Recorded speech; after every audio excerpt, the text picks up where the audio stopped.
Okay, guys, let's wrap this up on the NFL playoff card this weekend and go to that big game we were alluding to, Buffalo and Baltimore. Victor, this has AFC title game written all over it, but it's only the division round. What do you think happens here from an over-under perspective? Right. We're going to wait till we get a little bit closer to the weekend. I do think that the Zay Flowers impact on the Ravens offense is important. So let's hold off until Sunday. His status is still up in the air for the divisional round. How have the Ravens performed, like with and without him?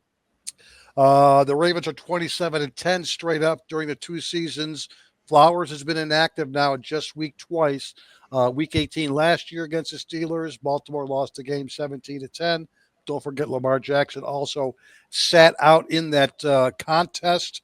We also know that Buffalo has been an outstanding second half team this season. They've been the NFL's best team, ATS, in the second half. Not only that, but Buffalo has also been the NFL number one over the total team on the season. That's the way I'm leading in regards right now to the total in this game. I'm going to lay off the game total, but we've been rocking Buffalo team total overs for about a month now. We did it again last week. They got that late field goal to get to 31 points. And once again, they went over their team total. Yeah, we lost money on the over in the game, in that Denver-Buffalo game, but at least we got our money back because we also played Buffalo over their team total.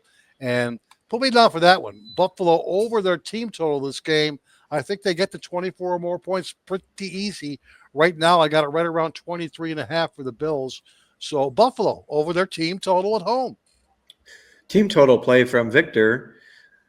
Victor, I'm sure Tuco might have had a little insight into that. Oh, yeah. Correct me if I'm wrong. Okay. He goes over Buffalo first half of the football game. I like that call as well. Let me move it on forward here now. Next observation on this call, Jim Feist.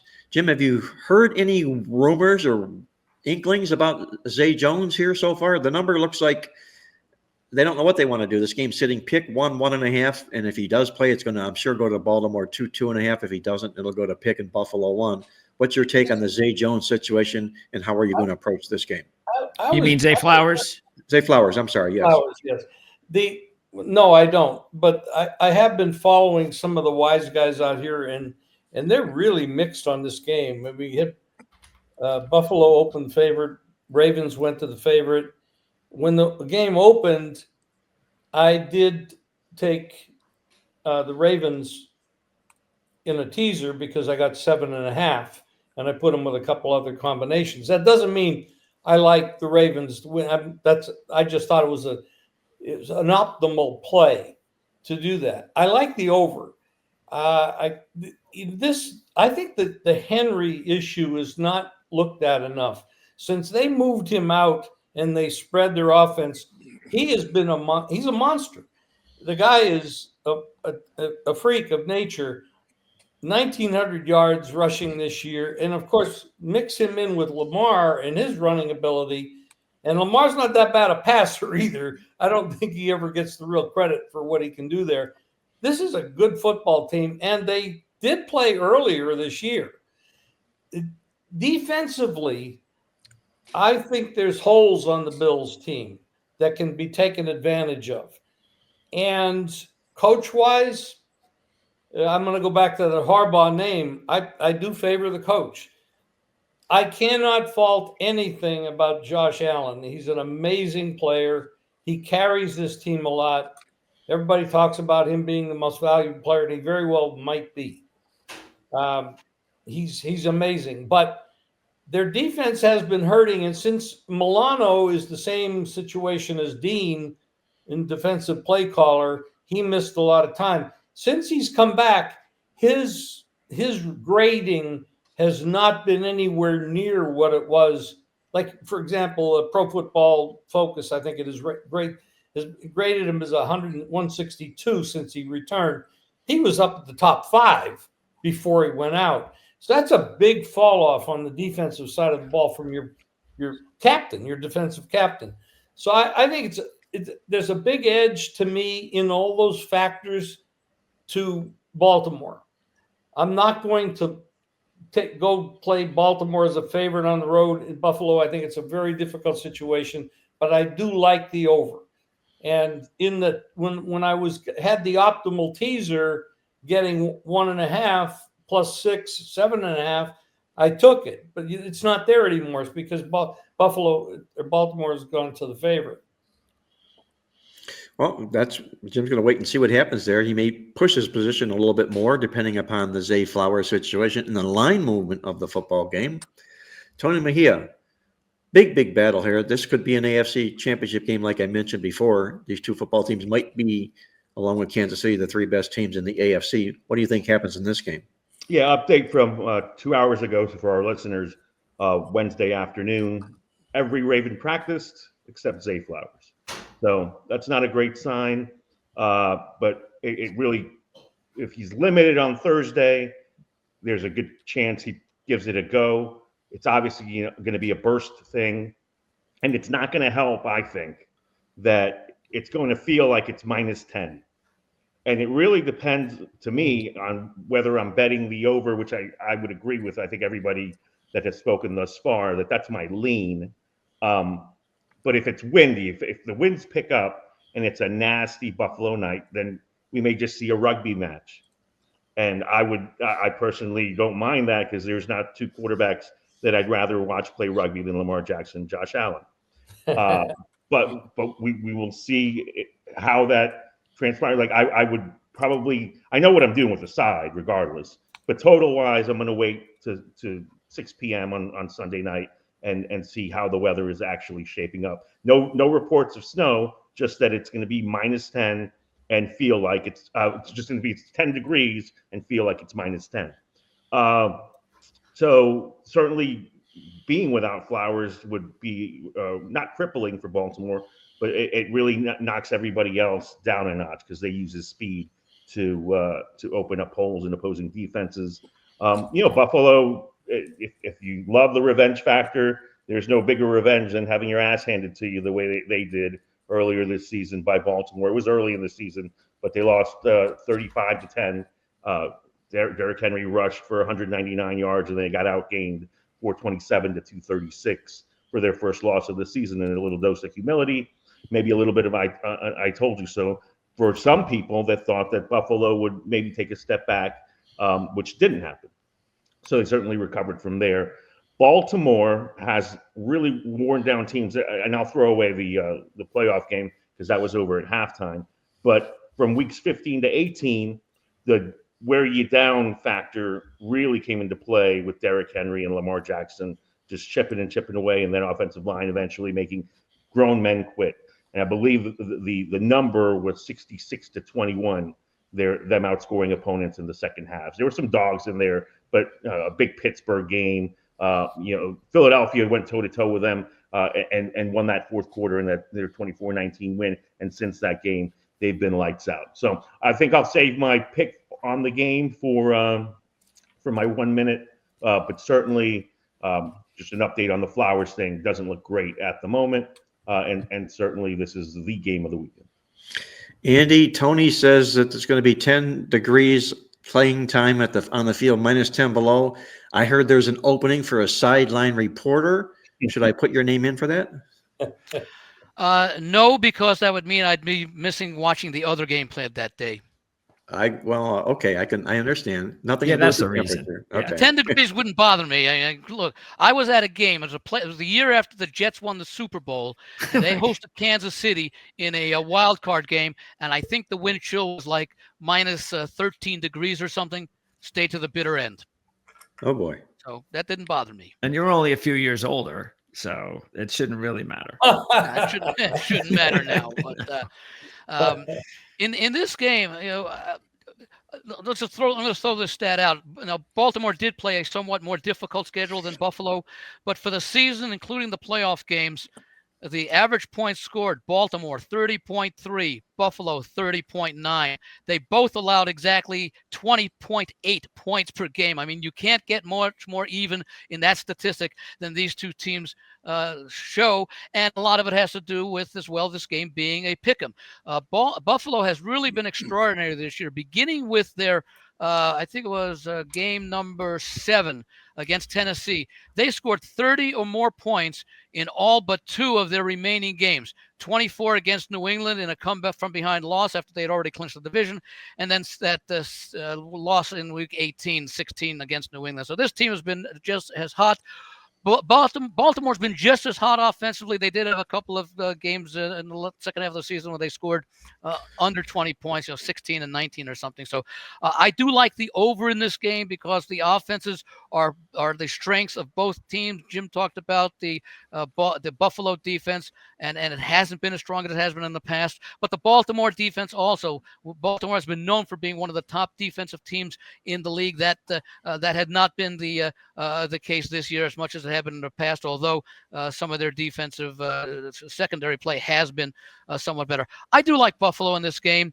And I'm going to be interested, Mark, if you have the number on this, or maybe you can find it between now and after Greg goes, and that is teams that in a revenge game, and they're playing at home, and they lost by 21 or more points, for example, earlier in the season, that team, how those teams fare. Not that I consider revenge much of a factor in the playoffs, because obviously you don't win, you don't play more anymore. But as far as the approach to preparing for this game, if we find out that these teams in revenge are, let's say there are 20 games, let's say they're 13-7, that might mean something about the fact that they were able to make the necessary adjustments. On the other hand, if they're in revenge and they're 7-13, it tells you that, yeah, that first game was no fluke, and the better team that won the first game also won the second game. So I'd be interested if you have that information. But as far as my selection on this game, I do like the over. I wouldn't be surprised if if they both get to 28 points, that game's going to go over, and I wouldn't be surprised if the winner in this game, and possibly even the loser, hit at least 30. And I'm not going to say barring turnovers, because you never know where those turnovers are going to occur. If they occur in your own territory, it increases scoring. If they occur after you've marched 65 yards downfield and you turn it over, it decreases scoring. So we don't know about that. So I do like the over in the game, and I do like Buffalo. I've been thinking all this year that Buffalo did not receive the kind of preseason hype that they've usually gotten, because that was reserved for Kansas City. It was reserved for Baltimore, who was the number 1 seed last year. So I'm going to go with the Bills. And one more thing, and again, this may be another factor that you have, Mark, that you've looked at. The lines maker opened Buffalo a 1-point favorite in this game, having to know that the money was going to come in on Baltimore because how impressive they've been down the stretch, and how they just won that game last week against a Pittsburgh team that really struggled. But Baltimore's been extremely impressive. And now the line, and they had to figure the money was going to come in on Baltimore, and it didn't take until late in the week. It's almost like the Notre Dame Penn State game, where Notre Dame opened up the favorite, and Penn State went, and again, similar number, 1.5, and turned to 1.5. I'm not going to make the comparison between the two games, because there's no real connection there. But I have to wonder if the odds makers have it right, especially knowing that they're more likely to get support for the Baltimore team, especially when you go back and take a look at that first game between these teams. Great point, Andy. We'll see exactly how this all shakes out. And like you, I wouldn't be surprised, like the Penn State Notre Dame game, that there isn't a push on this game on game day, especially once the Zay Flowers situation has all worked itself out. And by the way, and the totals are from revenge. We don't do margins on revenge margins in our database, so I'm not able to do something like that in this particular sense. I just know there's revenge and there's revenge. And when you have revenge from 35-10, that's meaningful revenge. But that's not your answer to your question. That's just my observation is all it is. It's also, by the way, again, as I say, in the playoffs, it can be used as a factor. But if you're relying on revenge to get you motivated for a playoff game where your season can end, I think there's something that's not going on right there, because the interest here, you could use it as a little bit of motivation, but I would think that Buffalo would be using it as, I won't say secondary motivation, but hey, we've been playing all season to get to this point, and we know we have to do something that we didn't do in the first game. Greg DePalma, what do you see going on here, Buffalo, Baltimore, in this classic AFC divisional matchup. I'm going to second Andy's pick. I'm going to take the Bills here. I think that a couple of reasons. One is that I just don't usually bet on Lamar Jackson in the postseason, and it usually works out, especially when he's up against really good teams. Like last year, he had a really good game. It was probably his best game in the playoffs in that first round win over Houston. What does he do the next week? As a favorite at home against Kansas City, he lays an egg. So just because he played pretty well last week, he still threw for less than 200 yards. I'm not going to necessarily think that means that his inability to play well in the postseason is behind him. He needs to make a deep run, a run that you believe he can make, Mark. That's why you picked him to win the Super Bowl. If he can do that, obviously, then all that stuff is gone. But I need to see it to believe it. The other thing, too, is, Matt Milano has been banged up, as Jim said. Last week, though, it was his best game. He played his best game. He had a few tackles. He had a sack. So no question that Matt Milano needs to step up in this game, because if Zay Flowers plays, or if he's injured, which if he plays, he's going to be banged up and probably not very effective, you would guess, especially with the conditions. It is going to be about the running game. And this is where Matt Milano and that Buffalo defense is going to have to stop the running game. And I think that what I saw from last week, they're now more than capable of being able to do that. But, I guess we'll see. So, yeah, I say the major thing for me, though, is that I just can't back Lamar Jackson in a big game in the postseason until he wins a big game in the postseason. Just the fact that he's only won 3 of 7 playoff games doesn't. I don't think that bodes well for him. No, not at all. But I'm going to put you down with Andy. The same thing on Buffalo in this game here, guys.